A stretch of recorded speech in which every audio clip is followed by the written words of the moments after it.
दरवर्षीप्रमाणे यंदाही ठाकरेंच्या शिवसेनेचा दसरा मेळावा दादरच्या शिवाजी पार्कवरच। यावेळी उद्धव ठाकरे काय बोलतात आणि आगामी महापालिका निवडणुकीच्या पार्श्वभूमीवर काय घोषणा करतात याकडे सगळ्यांचं लक्ष।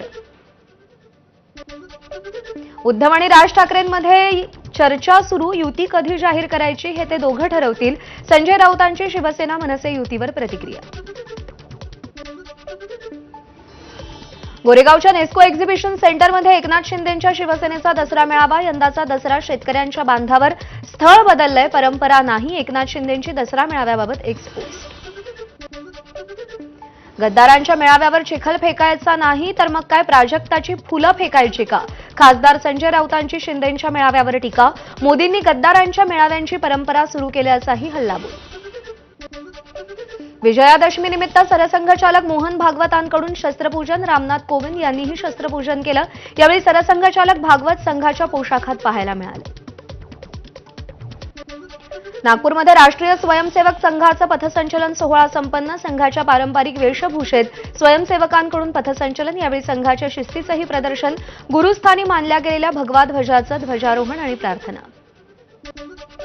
पहलगाम दहशतवादी हल्ल्याला सरकार आणि लष्करानं पूर्ण ताकदीनं उत्तर दिलं। मोहन भागवत यांच्याकडून भारतीय सैन्याचं कौतुक। युवा पिढीमध्ये देशभक्ती वाढतीये। नागपूरमधल्या रेशीम बागेतून भागवतांचं संबोधन।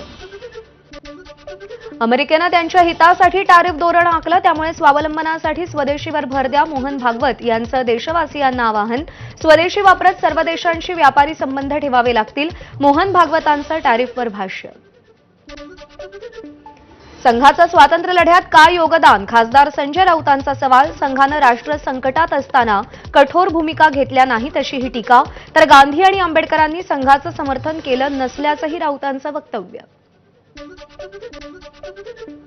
डॉक्टर हेडगेवार आणि बाबासाहेब आंबेडकरांच्या विचारांमुळेच आपण सर्वोच्च स्थानी पोहोचलो। संघाच्या विजयादशमीच्या कार्यक्रमात माजी राष्ट्रपती रामनाथ कोविंद यांनी भावना व्यक्त केल्या। बीडच्या सावरगाव घाट इथं पंकजा मुंडेंचा दसरा मेळावा होणार। पंकजा मुंडेंचं मार्गदर्शनपर भाषण ऐकण्यासाठी जिल्ह्यातूनच नाही तर राज्यभरातून भगवान बाबांचे भक्त, मुंडे समर्थक मोठ्या संख्येनं भगवान भक्तिगडावर येणार।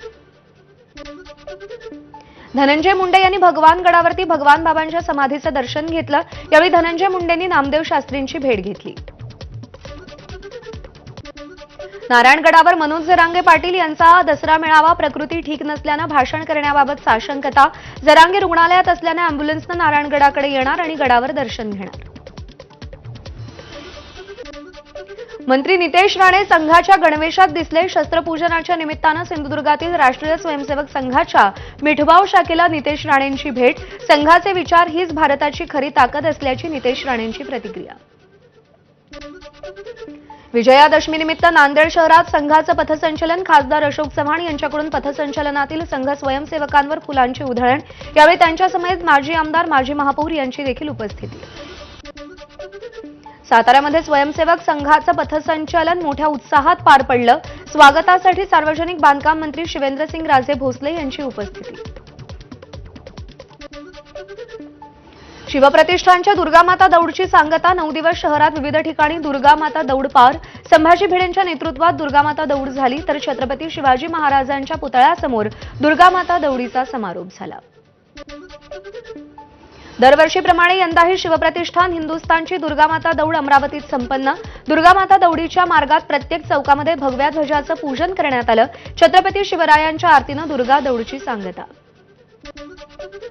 मुंबईच्या लोकलमध्येही नवरात्रोत्सवाचा जल्लोष। दररोजच्या कामातून गरबा खेळण्यास वेळ मिळत नसल्यानं बदलापूरहून सीएसएमटीला जाणाऱ्या लोकलमध्ये महिलांनी गरबा खेळण्याचा आनंद घेतला। दसऱ्याच्या दिवशी सोन्याला नवी झळाळी। तोळ्याला 1,21,000 उच्चांकी दर। जळगाव सुवर्णनगरीमध्ये सोन्याच्या दरात विक्रमी वाढ।